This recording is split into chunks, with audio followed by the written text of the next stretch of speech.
Hi, I'm Steve Clemons, and I have a question. Can President Biden convince African leaders that America is a better partner than China? Let's get to the bottom line.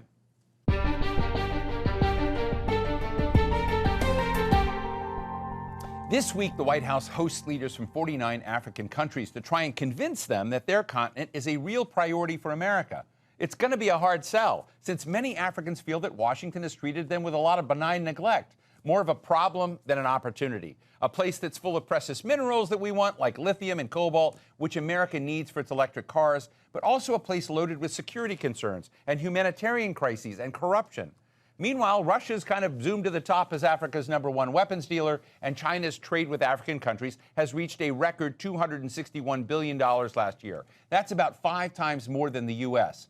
An African youth survey by Ichikovitz Family Foundation found that 77% of youth across the continent identified China as the most important nation for Africa's future, not the United States. Plus, China deals with whatever government is in place, no questions asked, while the U.S. cherry-picks its allies and offers lectures about democracy. So can the U.S.-Africa Leaders Summit here in Washington, D.C. turn things around? And what can America offer that Africa really wants? Today, we're talking with Arikana Chihombori Quao, the former ambassador of the African Union to the United States. She's also the founder of the Africa Diaspora Development Initiative, which aims to link Africans abroad back to the continent. Ambassador, it's such a pleasure to talk with you today. This big summit is going on right now in Washington, D.C. You're in Zimbabwe. I guess I want to start by asking you, what do the leaders of Africa and President Biden have to get right after this week that you think is essential? Thank you for having me. This is a very important summit. It's a conversation between the continent and the United States, a conversation that is desperately needed, particularly at this time in our history and in our life. The United States, let me start by saying, it still remains the most preferred trading partner for the African nations. However, like I used to tell the State Department and any engagements that we've had with the United States, I felt during my tenure that the United States was slowly losing ground, and they were risking losing their position as Africa's preferred trading partner. So this is a very important meeting that I hope that if the United States, like I used to tell my colleagues, I felt that the United States, if this was a basketball game, the United States needed to call for timeout. For U.S. needed to realize that this is a new game and it required new rules of engagement, therefore a need for the United States to re-strategize. I'm hoping that for a change, this meeting, the United States can begin to realize it's no longer business as usual. It's no longer a case of the United States saying, we make policy and we tell the Africans. That has got to change. It is a recipe for disaster. It is a recipe for the United States seeing itself losing its place as Africa's preferred trading partner. That's what makes this meeting very important. And I'm hoping that the US can call for timeout and understand that engaging Africa at this time, it is a new game that is calling for new rules of engagement. And therefore, it is time to re-strategize and treat the Africans fairly, treat the Africans respectfully, and treat the Africans as equal partners.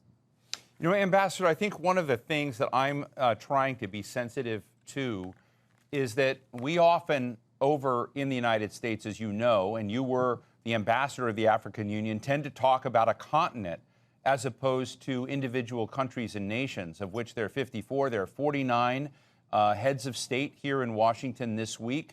And are we making a mistake?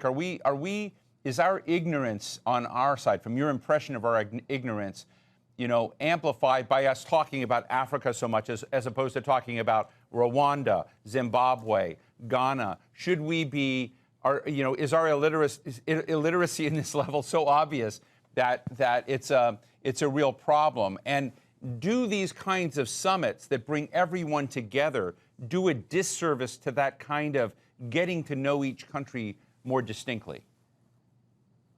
I think for the United States, and I'll repeat it, and I used to repeat it all the time during my tenure, what really is behind the failure of effective engagement with Africa is the disrespect of the Africans. That's where the problem begins. If we cannot accept, if the United States cannot accept Africans as equal partners, if the United States, for example, let's look at this particular meeting, this particular summit. There was no defined agenda. There has never been defined agendas whenever they meet with African countries as individual countries. It's always the United States setting the agenda, the United States setting the policies, and the United States telling the Africans about the policies. That is no way to have any meaningful engagement. If you take, for example, the FOCAC meeting that was held between China and the African heads of state, way in advance, the issues were clearly defined. The agenda was going to focus on trade. It was going to focus on aid. It was going to focus on investments. The African heads of states were engaged in the discussion, in the planning. The outcomes were clearly defined with a way forward in terms of follow-up. It was a fruitful meeting that addressed the issues that needed to be addressed between not only African countries individually with China, but also Africans collectively with China. There is no published agenda. There are no issues that have been presented to the African heads of states.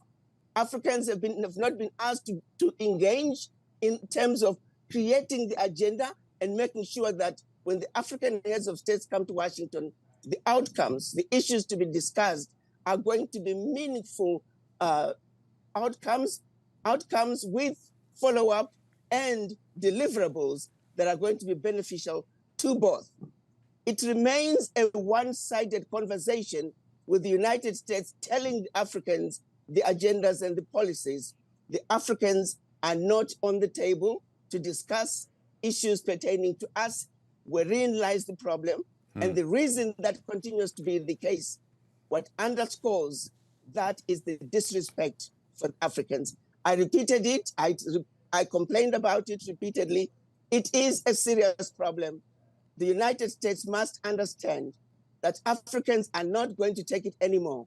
If you don't treat the Africans fairly, United States is going to see itself slowly losing ground to China, to Russia, to all other nations, because without respecting the Africans, without treating the Africans as equal, without understanding that exploitation and abuse of Africa simply cannot continue, this meeting, this summit, is going to be yet another gathering with no outcomes, no deliverables until the next summit. I'm sorry, but the disrespect of the Africans is at the bottom of it all. Agenda for this meeting should have been set out in advance. Africans should have been involved.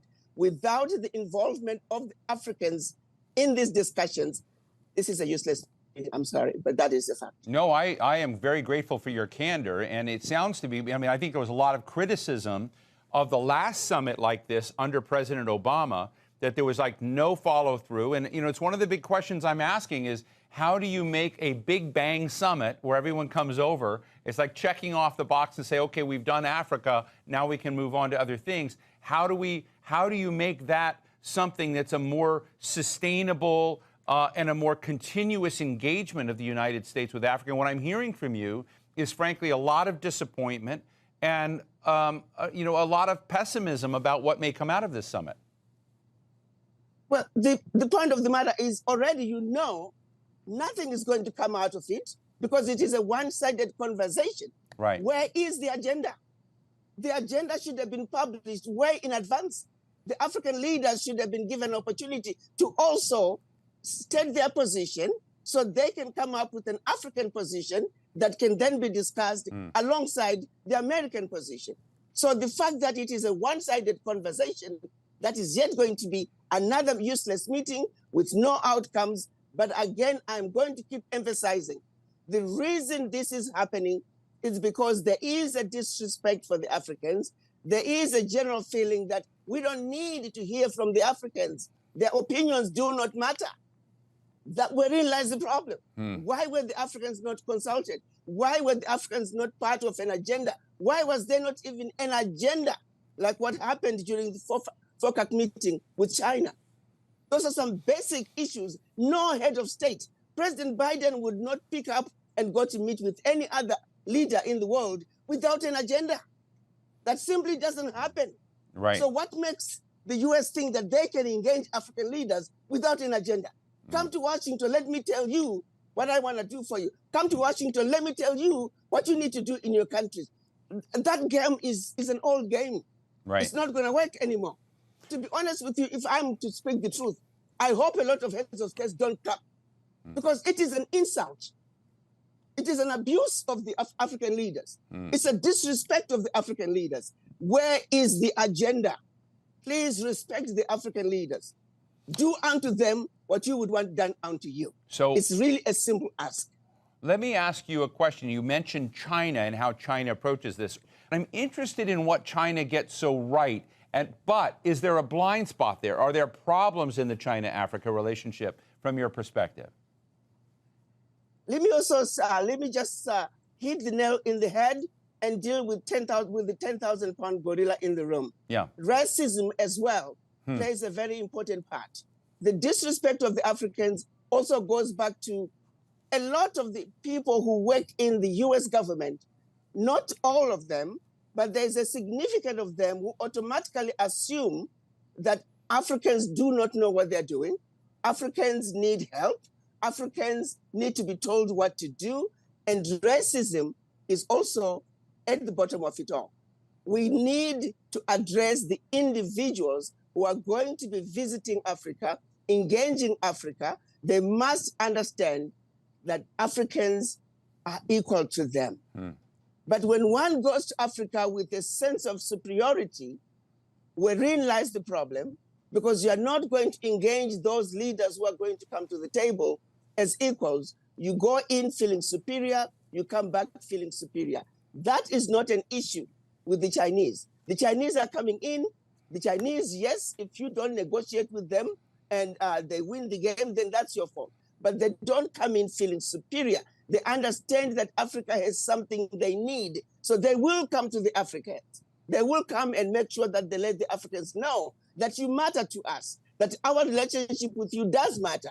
That you don't get that feeling with the United States. You get the feeling that there's this sense of superiority, that you Africans, you ought to be glad that we are engaging you. You ought to be glad that we are inviting you to come to Washington. That sense of superiority, it has to change. Whether it calls for the United States to retrain their people as they engage Africa, but it is that which really goes to the bottom of why the engagements are not going to be as effective. They must take a page out of what Africa is doing. Let me say this. Chinese people didn't used to be that way, but they quickly changed their strategy. When they realized that the game they were playing was not going to work in Africa, they changed their strategy. And that's why, like I said it during my tenure, I'll continue to say it again. If this was a basketball game, the United States need to call for timeout. This is a new game, and it requires new rules of engagement. The United States must, first and foremost, make sure that racism is out of the picture. Africans are just as smart as anybody else. Africans are equal. And until we engage as equals, all these meetings, all these conversations are always going to be useless. And it goes back to the individuals who are going to be at the table with the Africans. So the US also need to address the issue of racism and make sure that the people engaging Africa, their minds are clear and they accept that Africans are equal. Tell us about Pan-Africanism. Tell us about what Africa, the states in Africa are doing to trade, to connect, to move their agenda forward proactively, no matter what the rest of the world is thinking about it. Absolutely. I have to say, if you were to go back to 1963, when our Pan-African fathers came together in the hopes of creating an Africa that spoke with one voice, an Africa that had one military, an Africa that had one central bank, one monetary fund, one stock exchange, and an Africa with one customs union. We failed at that over the years. But finally, 2 years ago, they approved the AfCFTA, the African Continental Free Trade Agreement, which is a and a policy that saw Africa coming together in one particular area, that we are now speaking with one voice when it comes to trade. Yes, its implementation is a monster. Yes, its implementation is work in progress. But you can say of the issues that our Pan-African fathers met to discuss in 1963, finally, over 50 years later, we are able to accomplish the first one, which is being an Africa that's going to the world as one customs union. The spirit of Pan-Africanism, it has taken us a long time to really begin to come together to dismantle the Berlin Conference, which, of course, for those who think, oh, Berlin Conference is a thing of the past, think again. As long as we have a country called Togo, as long as we have a country called Congo-Brazzaville, Eswatini, Malawi, those small countries, even Nigeria or the big ones, Kenya, Egypt, Morocco, they cannot survive on their own. As long as we're talking about the little-bitty individual African countries, we are never going to realize the dream of a united Africa that speaks with one voice. And until we dismantle some of those borders, until we begin to wake ourselves up as a people, until we begin to realize that the colonizers and the rule of divide and conquer left us feeling inferior. Supremacy, white supremacy was introduced from the very onset. When the colonizers came to Africa, we were taught to believe that everything African was bad, everything European was better. And we still continue to suffer from that mentality. So yes, while we demand that the West and those who don't look like us Africans treat us equally, realize that we are human beings just like they are, we too as Africans, we have a lot of work to do on a personal level, where we must also believe, truly believe, that we are equal to everybody else on earth, and that we are capable. That also is a disease that we need to realize as Africans. Let's wake up and realize that white people are not superior to us. Chinese are not superior to us. We are just as good as anybody else. That is a serious challenge, because we still have people, even when you look at issues that we could stand up as a people and push back.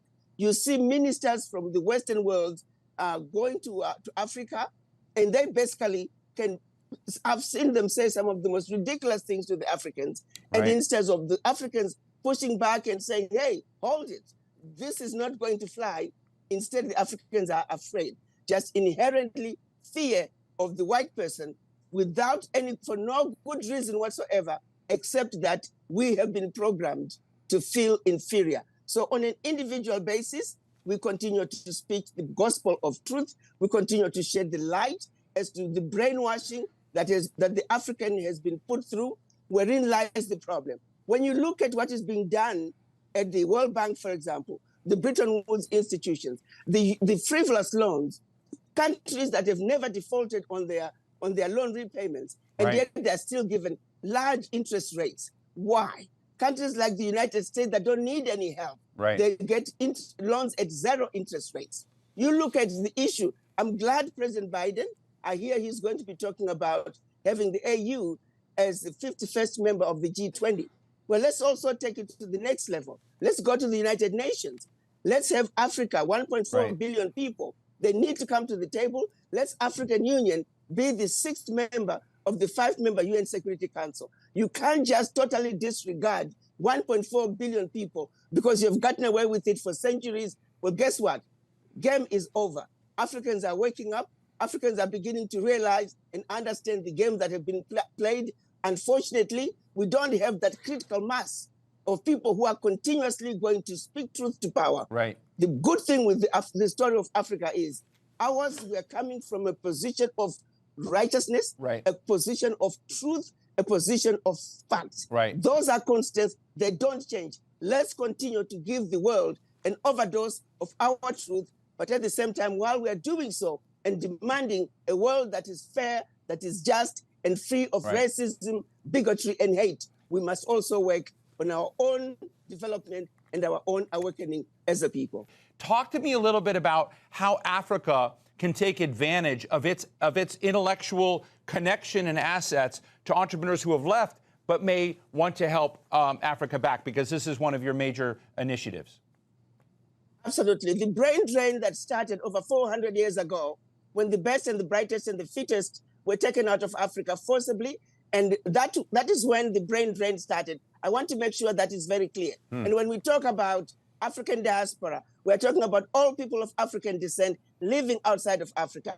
Let's be very clear. African Americans, they are Africans who were forcibly taken out of Africa, plus the continued brain drain, those who are later immigrants who left Africa running away from famine, from wars, in search of greener pastures. The end result is, as we speak, Africa has a serious deficit of expertise. Right. However, the good news for Africa is that we have a very young, intelligent, vibrant population that need opportunities. So when we can marry the age group of young, intelligent Africans with the expertise coming from the diaspora, we can see an Africa that can propel itself to take its rightful place on the world stage like it once was. So yes, the diaspora are an important component of Africa's development. Make no mistake about that. All the African leaders are fully aware of that. All the African leaders are in full support of coming up with programs to make it easier for the diaspora to move back. We want to look at diaspora who can come to Africa, not just focus on a country that you were born in, but if you are a person of African descent, Africa should matter to you. Africa should be your problem. You must own Africa's problems, understand it, and participate in the development of Africa. For when we have a stable Africa, it now also correlates with an African American who is anchored. It correlates with an Afro-Caribbean who is anchored. It correlates with an Afro-Latino who is anchored. Right. Currently, descendants of the formerly enslaved, they are like a ship without an anchor. The wind blows that way, here they go. Until they are anchored by being accepted by Africa, until they are anchored by participating in the development of Africa. The Jews do it, the Chinese do it, the Indians do it, the Irish do it, African Americans together with the continental Africans. We must make sure that we work together to participate in the development of Africa, because the development and the building of the Africa we want, it is our responsibility first and foremost, and ours alone. Right. Others are welcome to come join us. Others are welcome to help us. Others are welcome to engage us as equal partners, but we must own the building of the Africa that we want as a united front of the African diaspora. Well, I want to make a deal with you, Ambassador. I want this to be a start of a conversation with you that we have many other times. I think it's a very important conversation, and I'm grateful to you, Ambassador Adikana Chihombori Quao, former African Union diplomat and founder of the Africa Diaspora Development Initiative. Thanks for your candor, and thank you so much for being with us today. Thank you for having me, and keep up the good work. These are messages that we must continue to put out, because the average American is not aware. The average European citizen is not aware of what the various Western governments are doing. The atrocities have been going on for far too long. They must come to an end. And your program is doing a great job in getting these messages out. We must inform and educate our citizens. Thank you, Ambassador. Thank you so much. Thank you so much. So what's the bottom line? The smart money's on Africa. That's where the most interesting global action is going to be. Demographically, the West and much of Asia are aging, while Africa has the youngest crowd on the planet. Within a few decades, much of the world's global middle class is going to come from Africa. And Africa's going to become a stickier place for its brilliant innovators to stay, rather than racing off to Europe or the United States. Sure, China and the U.S. will both remain engaged in Africa, but less and less on their terms, and more on the terms of African nations as they rise and become more powerful in their own right. That's the story of Unstoppable Africa, rising not because of what nations outside the continent are doing for it, but what it's doing to chart its own course. And that's the bottom line.